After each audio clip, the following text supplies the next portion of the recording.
I'm really excited to dive in again today to another conversation to follow up on the conversation that we had last time. It was very beneficial, even from my perspective, to have my mom come on and to listen and hear some of her thoughts and to ask questions, and even for me to get more curious and to try and see her perspective even more. And I wanted to highlight the faith and the belief behind it, the foundation, before we get into some of the struggles and the challenges in navigating things, because I feel like that foundation is very important. So we've laid that foundation, and today we're going to talk continue the conversation and talk a little bit more about navigating differences.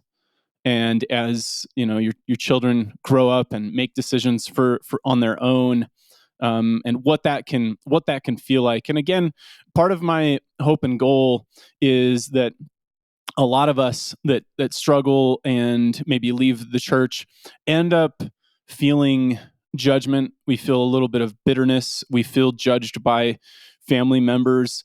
But my experience has been that a lot of that judgment really has come from myself. And so, in continuing this conversation, I want to again encourage you, as you're listening, to consider to think, okay, what is it like to be on the other side of this conversation? What are the motives, and what are some of the feelings? Because I think you'll find that very little of the time does it have to do with judgment, and it has much more to do with love, concern, maybe a little bit of fear. So, with that being said, Mom, thank you again for being willing to have this conversation, and I hope that it's beneficial for people on all sides of the conversation. Yeah, I hope so too. So we're just going to kind of jump right into things after, like I said, laying the foundation. The first question I have is, talk about kind of the beginning. Talk about the first, maybe your exposure to the first child asking questions, being critical of the church, of beliefs, and going through that process of, you can say it straying or diverging as far as a firm a belief or faith. Yeah, so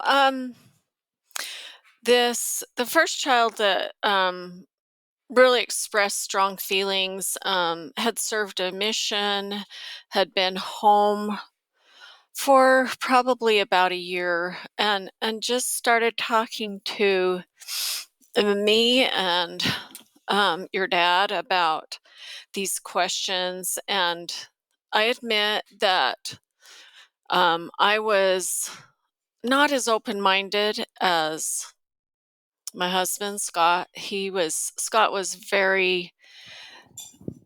a lot more open and a lot more accepting. And from where I came from, I look back and see that this wasn't the best way to handle things. But I honestly just felt like more prayer, more fasting, more studying the words of the prophets and the scriptures. I really felt like that would help.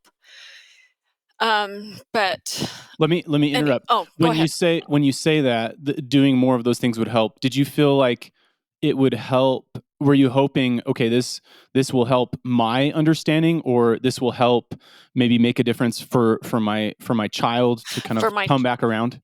Yeah, for my child to come back around. And so I wasn't coming from an attitude of being accepting and open-minded.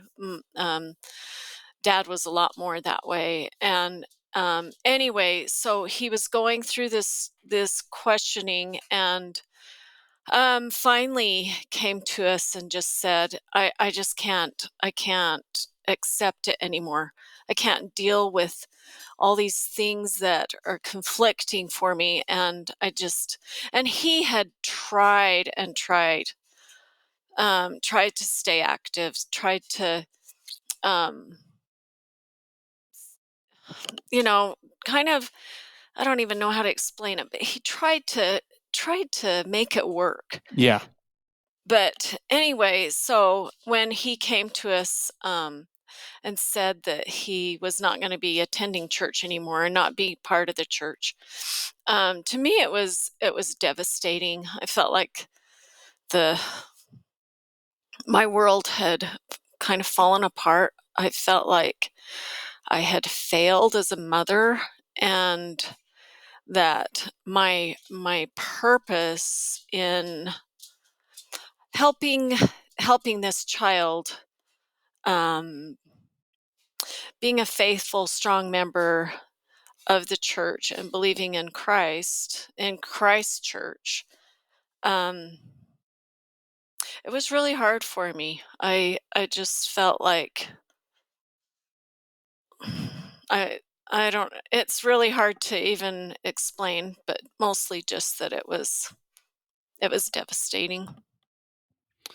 Yeah. The thing that stands out to me, and maybe just because I just mentioned it, is that um I was talking at the beginning, that being on the other side of the conversation, that we can feel like we're receiving judgment, but it's mostly us judging ourselves. And that's kind of what I just heard you say, is that you didn't have judgment, like you weren't upset or looking at this person saying, oh, I can't believe they would do this, but it was you were judging yourself. You felt that you were a failure in some way as a mother. Mhm. Yeah, in fact, because like I mentioned before, I feel like Jesus Christ is my best friend, then I felt like, it just hurt me a lot that, this child would reject him and his church. But I do want to explain too that immediately, I mean, as soon as he said that, and of course, a lot of these thoughts are fears. They're fears for what I believe will be consequences that will be eternal. And but at the same time, he's saying this, and this thought comes to my mind. There's The first one was, you have a choice to make here. You can ostracize this child, or the other choice is you can continue to love him. And and then it was so that it was like a question in my mind. And my response was, I could never just ostracize him and not have him as part of our family. And I know others have reacted that way, but I just could not do that because I love him and I love all of my children so much that I thought, yeah, I will continue to love him and accept him, and we'll just work through this. Yeah. In um in some of your conversations with maybe other parents that have gone through this, do you feel like that I mean, that was a very powerful recognition, of kind of seeing a fork in the road for yourself, and recognizing that you had a decision to make. And I think in I don't know. I guess my question is, do you think that, and you may have to speculate or hypothesize here, but with do you think that a lot of parents go through that? Like, do they recognize the fork in the road, or do they sometimes see it more? Do they just not recognize the decision and just think, continue to kind of stay in those feelings of fear and concern, and just continue, the conversation continues to go that way, so that it's not, they're not necessarily abandoning their child, but the fear and the concern stay present, and a stronger motivation and feeling rather than love. Right. Yeah, I've seen how others have um reacted like with a lot of anger, um and bitterness towards the child, and um not trying to understand or see the other viewpoint, but um, just feeling a lot of anger and then not wanting them to be part of their lives in a lot of ways. And I, I can't explain all. It could have been that their child was acting differently than our this son was. So, I don't know all the details, but If you had to guess, would you say that, so even in those situations where parents are maybe choosing more distance and separation, kind of putting up a wall, if you had to guess, would you say that those parents are feeling more anger towards the child or still judgment of themselves, concern and fear, those types of things?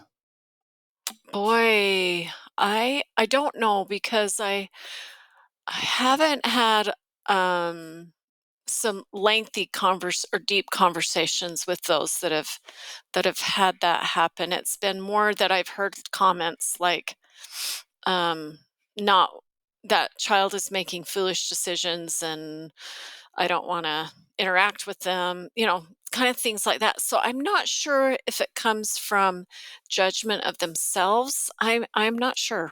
I don't know. Yeah. So Um, let's see. Oh, I did want to go back and provide a little bit of context, and it's just kind of a side note more. I'm the oldest child, so I served a mission first, and then several followed after me. And so the child that you're talking about was not me; it was later on. right. Yeah. Um, Yeah. but for me, when everything kind of like came crashing down was on my mission, um, and and I didn't really talk about it. I didn't share it in my letters. I don't think I didn't talk about it with anyone, um, because I was afraid. I didn't. I thought maybe there was something wrong with me in a lack of ability to believe because I questioned everything. I remember on my mission in Oklahoma running into it was like a group of five guys out on their porch and they were atheists. And I had a conversation with them and I was like, man, they've got really interesting viewpoints. And I don't know that I like have a good way to, argue that the way that they see things is wrong. So that's my mission. Really, there was two big struggles. One was I was not the type of person that really enjoyed going up to and talking to strangers all day long and talking to them. Um, but and then the second aspect of that was just my own internal struggle as far as that went. But when I got home from my mission, we went to the temple, and right after the session, I told Dad. I said, we're talking, and I just told him that was a very challenging experience for me in this session. It was full of challenging thoughts. There wasn't a lot of peace. And, so that was the very first time. And we stayed active for another about around 10 years. So I had challenges along the way, but it took me time to open up and to talk about those things. And I think again, there was kind of a fear of being the oldest child, being an example. So the repercussions of me making a decision, I potentially affected a lot of people. So I was afraid of making the wrong decision. Um, so I guess where we can go with this next. I mean, let's talk. I mean, maybe that leads us to the next question, as far as okay, that was a lot of your experience with the first child, and the most, I don't know, maybe the most gripping, the most shocking, because Yeah. it was the first time, um, and over time you had more children leave or not be active. Just for context, 7 kids in our family, and at this point, two out of the 7 are active. Um, so maybe kind of continue to go down that road. How did you grow from the first time, and then what was it like after it continued to happen more? Right. So, yeah, then a daughter started to question, and she talked to us, and she saw things that were happening in her ward where people weren't Christ-like, and that was hard for her. She went through times where she felt like her prayers weren't being listened to or answered. So there were personal more more personal struggles with um, feeling that it was true. And and then and, and I'm trying to think. You would think I would remember the exact timeline, but I'm thinking she kind of drifted off. And when I use some of these terms, Sure. I don't want anyone to feel judged. So when I say that, I just mean she felt like she didn't believe in the teachings of the church anymore. So and then um and then with you and your family, I mean, I knew you weren't going to church much, but Jenny was still going with the kids a lot. I think you went still to just sacrament meeting and then you'd leave after. And anyway, and then the situation kind of there was a situation that happened in the ward, and that just kind of facilitated just a sudden break, right? And so I think your preference would have been to just kind of fade out of activity, whereas a situation came up, and then it was like, okay, I guess this is the decision for us that we won't go anymore. Anyway, so I guess in summary, every time someone came to us, and interestingly enough, two of our children never did come to us and say, "Yeah, I don't believe anymore." It just was, we could tell by decisions they were making and other things that they weren't going to church, and didn't really believe. But anyway, so yeah, it still hurt, it still was very emotional, and so I had to kind of, it really was kind of a grieving process to go through that. Um, there's yeah, maybe a little bit of anger, but then overall it's just acceptance, and then love, just love, seriously. When you talk about certain children were a little bit more open in communicating and others weren't, and you kind of noticed, is there a difference in uh, your side of the experience? Like, did you find yourself wanting to ask questions, or like, did I don't know, with the way that you are, do you have a preference as far as like open communication versus like, okay, this is hard, we don't have to talk about it? Um, so it is interesting because one son left home, and we pretty much knew that once he left home, he wasn't going to be, because he even while through high school, going to church was not something that he liked to do, and then he got, so he would be later and later, and then sometimes not make it. Anyway, so that situation, we just really kind of knew. And the other one, um I think with that child it would have been easier if they had come and just talked to us. um but it was just kind of a slowly kind of fading away, and then you see things and you understand that church and the gospel isn't as important. um yeah. Let's talk go a different direction a little bit. I want to touch a little bit more on what you talked about. You alluded to earlier how one of the reasons why this is so challenging is because when you and I really appreciate you saying when, like, even when you were talking, when you said, well, when she drifted away, and you recognizing, right, that that people could be bothered or feel offended or something, but at the same time, that's how you view it. That's how It is. it makes sense. It's like, oh, I remember as a kid talking about, the church standards were always going to be in a straight line, right, and the world was going to over time kind of veer away, and further and further, that the divide would get greater and greater.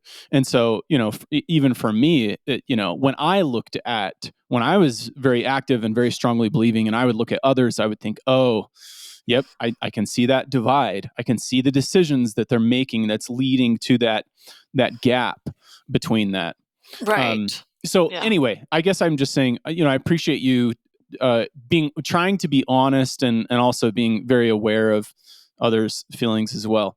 The question that I have that I would want you to talk a little bit more is when you talked about that that there's consequences. So talk a little bit more about that in your view, being a faithful member of the church, and when you view children or members of the family, or anyone as veering.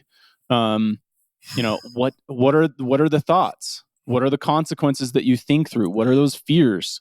So it's interesting because honestly, all our kids are good kids. They're good people.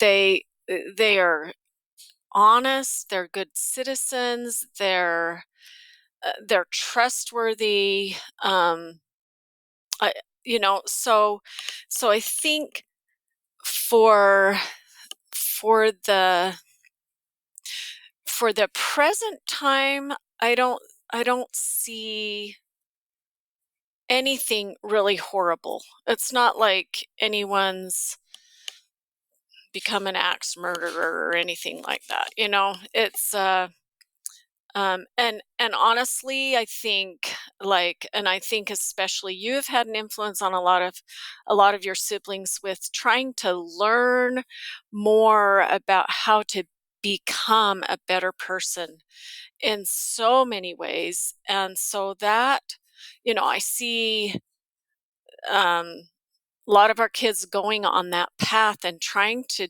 improve themselves and become better. And so I guess so in my mind, what's more worrisome is the eternal scheme of things, and my beliefs um about that. And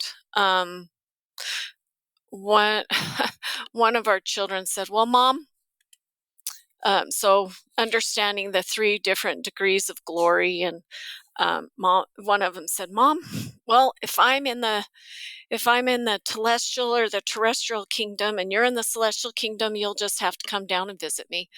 And said in a joking way, but at the same time, it's like, oh, I, from my perspective, it's like, oh, do you really even know what you're saying? But again, I mean, I I've just learned to accept that each of our children has their own ability to choose. And it is not right for me to try to coerce or preach or anything like that. So I don't know if I really answered your question on that, but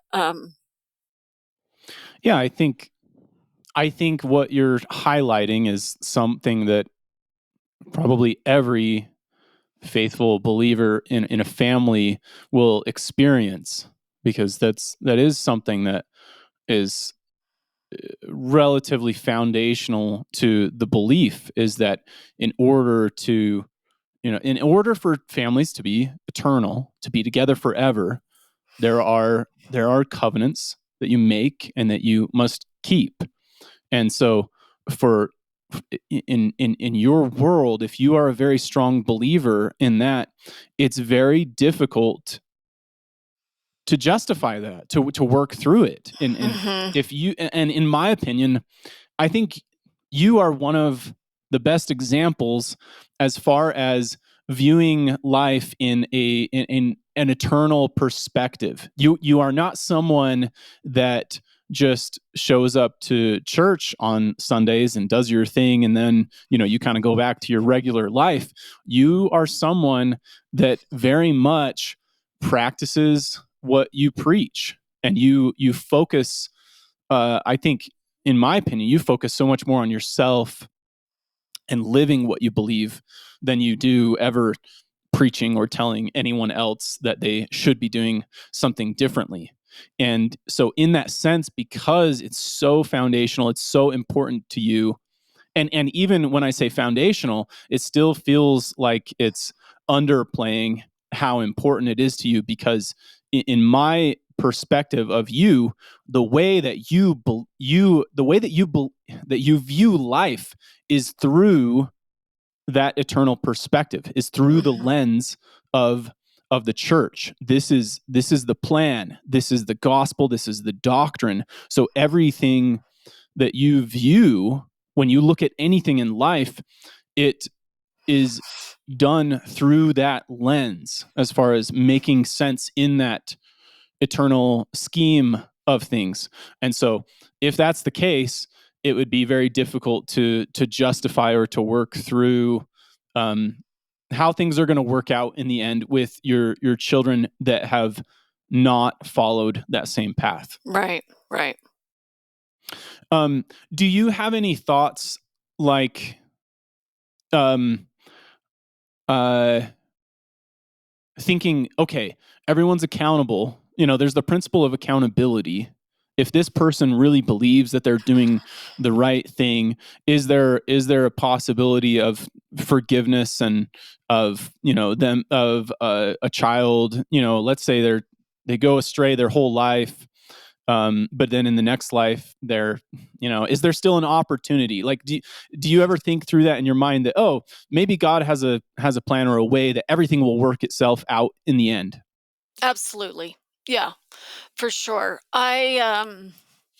Yeah, there are promises, there are covenants, there are things in place that the family is eternal. And so and honestly, I mean, really, the Heavenly Father's plan is one of saving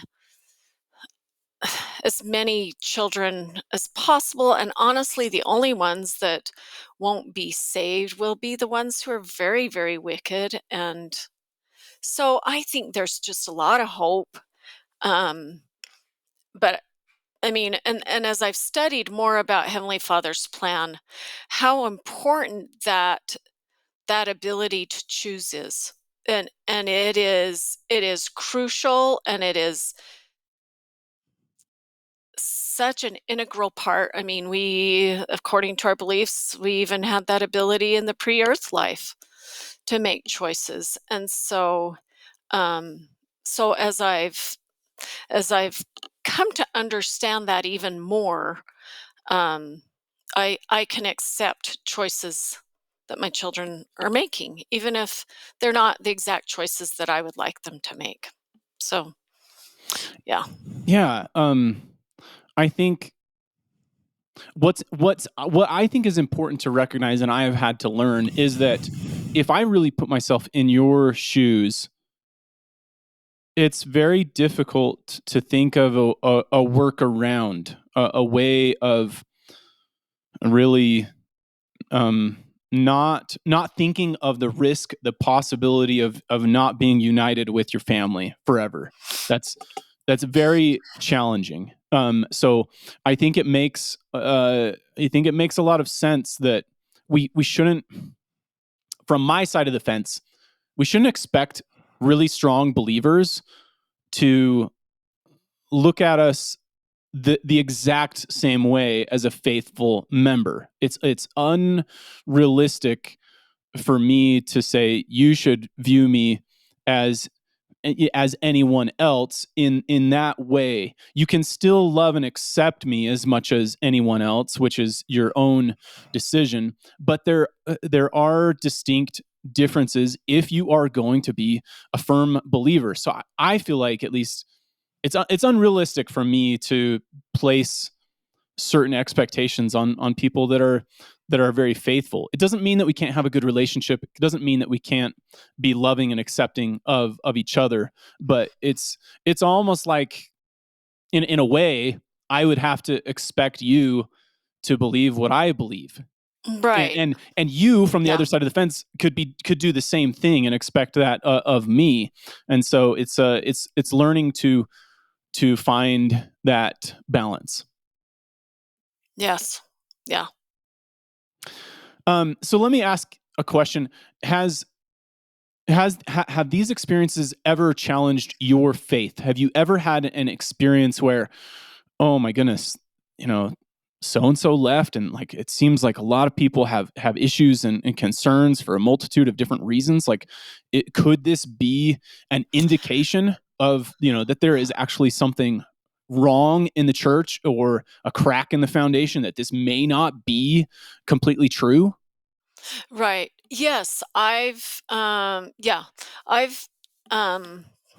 really, over the years, and again, your dad's helped me with this a lot with helping me to study some of these things that have caused people to leave the church, and to see where they're coming from.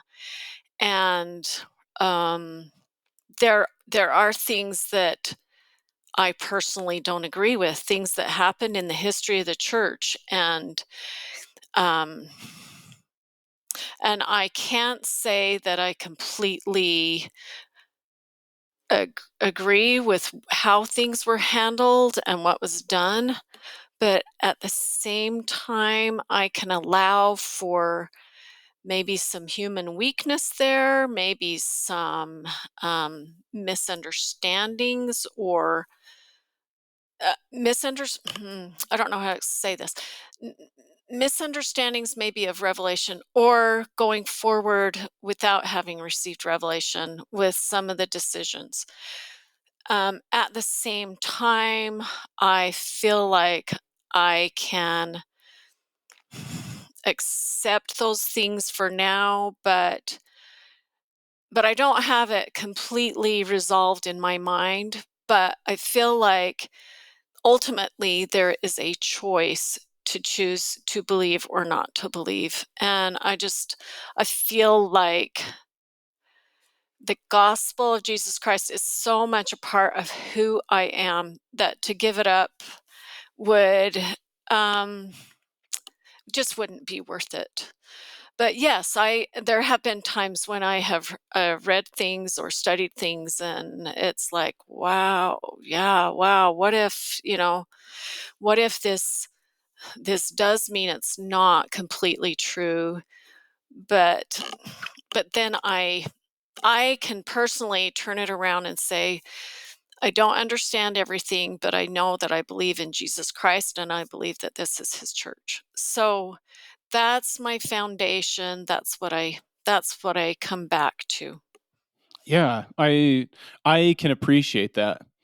I think for a long time, I found myself maybe in that state of mind a little bit, where I felt like, okay, I see issues, but when I looked at the path, or my options where I can go down this road of looking into the issues and possibly having it lead to me losing faith, and then having to deal with, what do I do with my wife or my kids?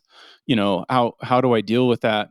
And again, I can't make a judgment call for anyone else for what's right and wrong, but for me in that situation, I looked and I looked at it and saw, there's so much good here. There's a lot of great people. There's great programs. There's a lot of great principles. And so for a long time, I felt maybe in a similar situation where I saw that the pros outweighed the cons. And I think it makes total sense in your situation that it's so integral. Integral is a good way. The Yes. the Uh-huh. gospel of the church is interwoven in your DNA at this Yes. point, and it Yes. is so much of who you are. So what, would there really be a benefit to you going down this road and potentially losing your faith in that sense? I don't I I think, and that's a big part of me in coming to peace with things as well, is a recognizing everyone has their own path, has their own Right. journey, and Yes. um, I don't have to look at it as being black and white. Right. What's right and true for me may not be what's right and true for you. Yeah. And ultimately to find that peace, that's everything. If you can be at peace with decisions you've made and who you are, that's that's very important. Yeah. Yeah. I do want to wrap things up here and in the next episode talk about logistically what this has looked like as far as conversations over the years, how we've maneuvered this in our family and kind of brought peace. But the last thing that I want to say to wrap things up is that um, I think that I want to rephrase what you talked about when you saw the fork in the road of loving and accepting versus abandoning, or and I Mhm. think you don't even have to necessarily look at it as abandoning, but you can look at it as, I think some parents may feel somewhat responsible in a way to, when there is a, you can look at a sin or something where you can feel like, if I continue to be kind to this person, that it means that I am accepting of the sin.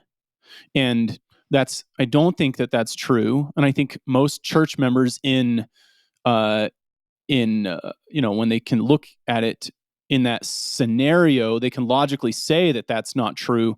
But a lot of times, they may feel that.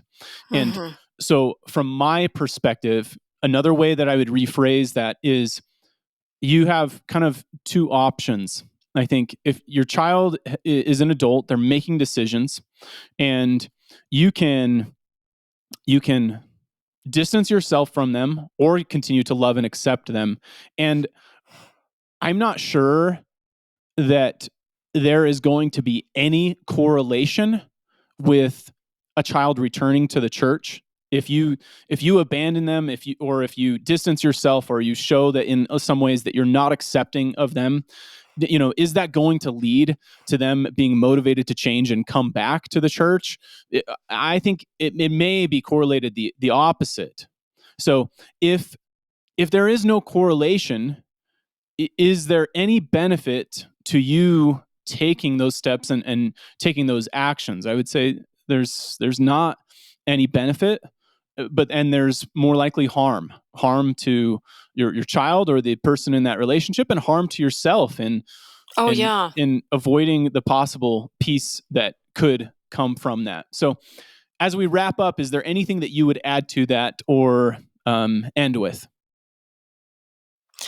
Yeah, I mean, yeah, the motivation in, I mean, just to summarize, the my motivation in loving my children is not that the reasoning is not that, oh, I hope they'll come back. It's just the love for each of my kids. And so that is very, very real. And I want each of my kids to feel and know of that love for them. No matter and honestly, I don't want anyone to feel like I'm disappointed in them. I really don't. Um, and I really am proud of so many of the good things that that my kids are doing with their lives, because they are amazing people. I feel fortunate to be your mother and the mother of your siblings. So yeah. Thank you, Mom. I love you, and I think you're a great example to us. And I just want to point out to everyone that to listen to my mom, this has been a journey. This has not been, from day one, automatic love and acceptance. And I think there's still times when there's challenging conversations and, still this somewhat of a disconnect or incongruency and not feeling completely compatible. And that's okay. That's Yes. part of the process. It's not Yeah. easy on all sides, but through challenging ourselves time and again to turn towards love and acceptance ultimately leads to peace and better relationships. Yeah. So, Yeah. Thank you, Derek. Love you. love you. Thank you everyone for listening. And next time we're going to dive into a little bit of what I talked about, the logistics, how this has played out in our family, how we've worked through some of these conversations and items like that. So thank you everyone for joining.